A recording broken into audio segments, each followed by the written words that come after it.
Okay, students, this is the revised Lab 2A. Okay, this will essentially be on just the logic gates, and there'll be um, introduction,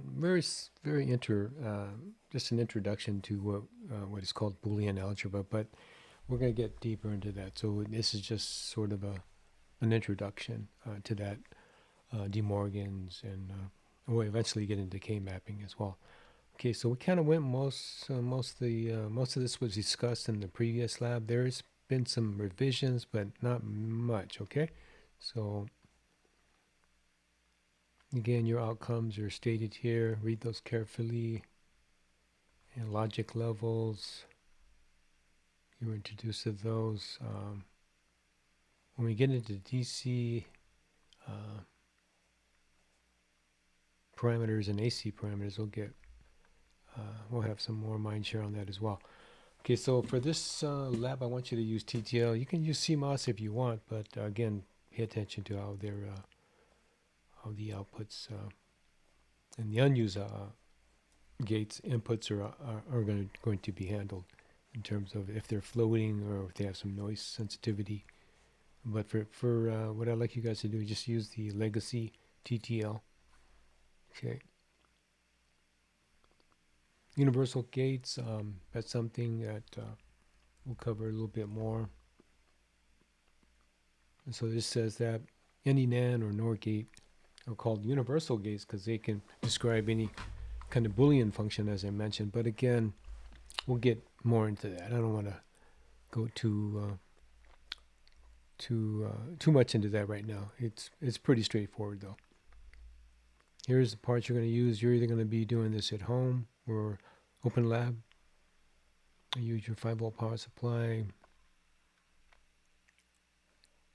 The oscilloscope will primarily be used in the open lab. I know maybe one or two students bought the oscilloscope, and that's going to be a big help. Now, all trainers and the ones in the lab have a function, or we call it a clock oscillator as well. And at this time, you're going to be going anywhere from 5K. I'm sorry, this is not correct. This will be anywhere from 5 hertz to 10 to 25 hertz. Okay, so let me make that edit. Jumper wires. Now these are the gates we kind of went over in our lectures. If you want to put an XNOR in there, you can. Okay. You can omit this if you want. This is pretty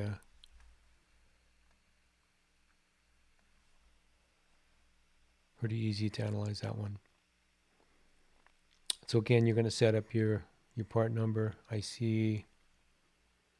and you're going to do these measurements. Again, make sure you read the data sheet on all these to know where VCC is and ground. Now VCS is something we call in the CMOS family, but yeah, we're not going to use those for now, okay?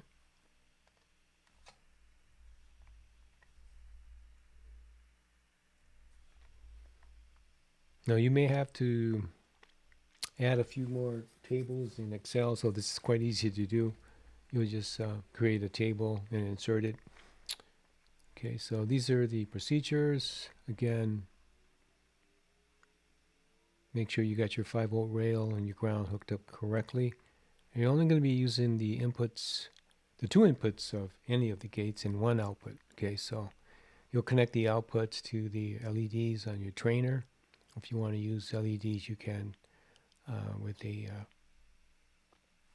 current limiting resistor as well. So this is an AND gate.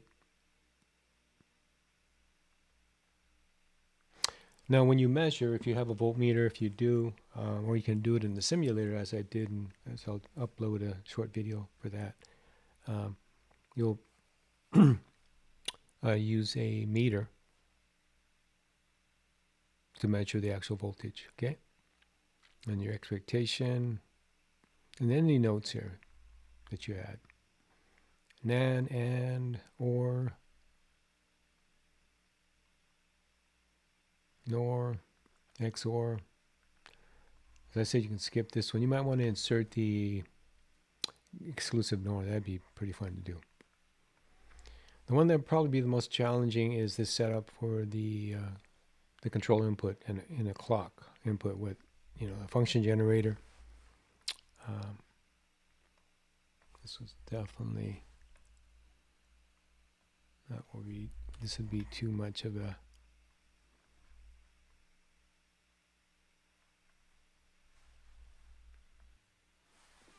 okay. So again, when you connect the function generator, you may have to play around with it. On the simulator, we can get away with 25 all the way up to 50 hertz. You can even go higher, okay? But again, experiment with the function generator in the lab. You might get a higher frequency as well. I mean, so you can actually look at the waveforms. Otherwise, they'll be switching at DC, or they're too fast, and you'll have to control the scale, the time-based scale on the real scope. But it should be easy to do. I mean, at this point, if you had exposure to a pulse generator, okay. But in the simulator, you can start off anywhere from 25 to 50, and then maybe go up to 100. And on this particular step, students, just do maybe no more than 3 gates, okay? Because that's you're really just going to be analyzing how the control signal, how that impacts the whole operation of this gate, okay? So here we have an AND, OR, and an XOR, okay? And again, just play around with some of the frequencies here, and just observe the output, take a picture, or actually, do whatever documentation you can to capture that, okay? So the essence of that control is the input is either going to be a static 0, 1. This is using the digital switches, okay? Logic analyzer, you've seen that in the older lab. The students were able to use that. I'm not asking you to do that yet, but pretty soon. Okay. And if you did do that, you'll go through this, but you don't have to do that. Okay. Now this one is you're converting like these gates and using, well, this is a NOR as an inverter. Okay, so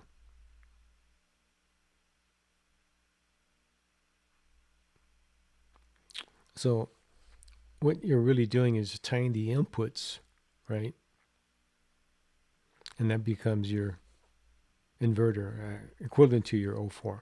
Okay, that's what you want to draw that out. So you'll draw a NOR gate, right? And then you'll tie the input together, which means what? It looks like an inverter. So it is. Yeah, it's just another thing you're understanding, that if you don't have an inverter and you have a NOR, then you can use a NOR as an inverter. Okay, so you'll be using some logic. Same with an AND. Okay. And this one, you're going to be designing this function. So this will be A or B or C, and then all. So you know what that symbol is? That's going to, all this is going to be barred. Yeah. So what will that be?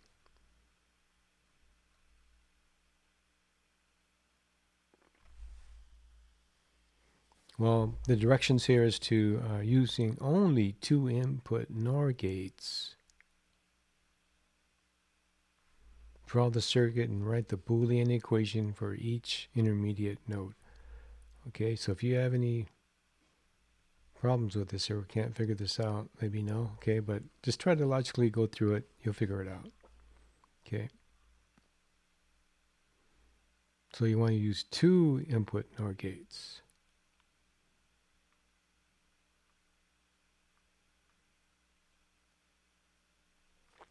Okay, actually, if you look at the other lab, I think we have an example of this using NAND gates, but you'll figure it out.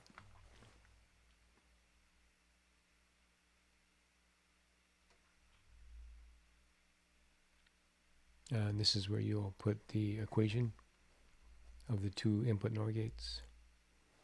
I'm going to do the same thing with a 3 input NAND gate using only 2 input NAND gates.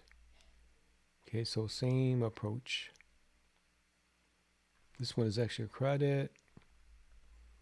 YR NAND and NOR gates. This is a good research. We will be covering this. This is pretty straightforward. Okay, so it's nothing unusual about that. These are your questions that you want to answer.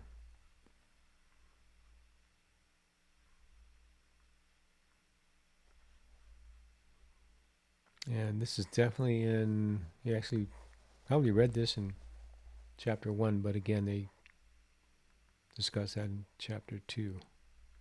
Your reflection. This is what you need to submit.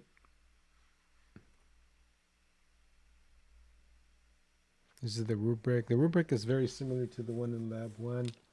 I just said I was trying to have Canvas uploaded in there, still trying to work that out, but most everybody did pretty good in Lab 1. I was very, it was a good exercise. Now you're actually going back inside the integrated circuit and looking at the gates, yeah, which is pretty cool. I mean, because you're understanding what's inside that. And again, you may have saw the what's inside the actual gate are transistors. They're CMOS and or TTL. The ones in the lectures are TTL. They look a little easier to analyze than the MOS, but they're essentially the same in terms of functional. Here we talked about Boolean algebra. When you NOT, this is A NOT, or you can use that symbol, A and B, only one, you know all this.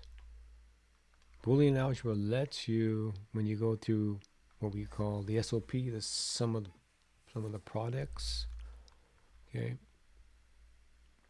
This is something about De Morgan, which we'll get into a little bit more. This is converting what appears to be an AND to an OR with two inverters as inputs. And that's how you translate the NAND, followed by a NOT. We showed a few examples of that. And we're getting toward the end. I think I'll get rid of this. Again, this is just a simple illustration. This was using an AND gate. This is the experiment. So when you you assert a 0, you'll get nothing. And we saw that in the simulation tutorial that I'll add to this in this module. Okay. This is an OR gate.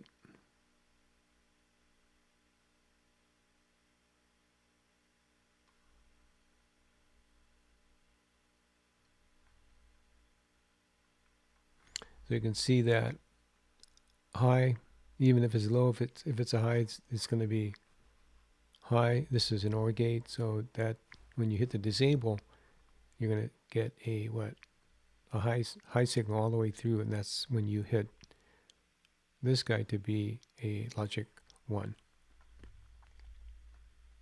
And you'll go over that as well, okay?